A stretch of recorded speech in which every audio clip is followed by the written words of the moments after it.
در تازه‌ترین حمله تروریستی به شیعیان افغانستان در شهر هرات 2 عالم دینی و 4 زن به شهادت رسیدند و چند نفر دیگر زخمی شدند. این افراد از مراسم 40 درگذشت یک عالم دینی برمیگشتند که او هم حدود 40 روز قبل ترور شده بود.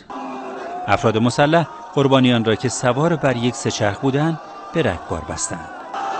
حمله تروریستی اخیر هرات به شیعیان این شهر در حالی صورت گرفت که در حدود 10 روز اخیر 2 عالم دینی عضو شورای علمای اهل تشیع این شهر نیز همزمان ترور شده و به شهادت رسیده بودند. مردم هرات همچنان که نسبت به این حملات هدفمند به یک قوم خاص معترض بودند، درباره اهداف پیدا و پنهان این حملات هشدار می‌دهند. دشمن‌ها با این شگردهای منافقانه می‌خواهند که بین ملت افغانستان نفاق بیاندازند، ملت ما را دو دسته بسازند، فاصله بین ملت و دولت ایجاد کنند. معاون والی هرات در مراسم تشییع شهدای دیروز هرات گفت تفرقه و نفاق تنها هدف دشمن است و مردم اجازه ندهند دشمنان افغانستان در هدفشان پیروز شوند.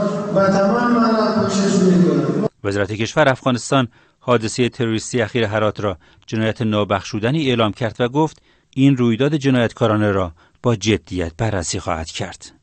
سفارت کشورمان در کابل هم در پیامی گفته امیدوار است حاکمان افغانستان مرتکبین این رخداد غیر انسانی را شناسایی و مجازات کنند. ما از مسئولین می‌خواهیم که حداقل این امنیت را باید داشته باشند، امنیت را بگیرن.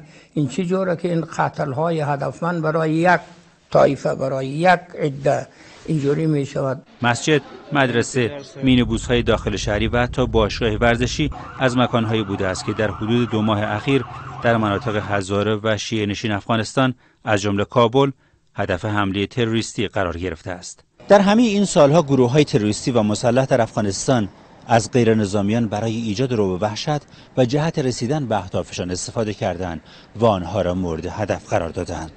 بهنام یزدانی، خبرگزاری صدا و سیما، کابل.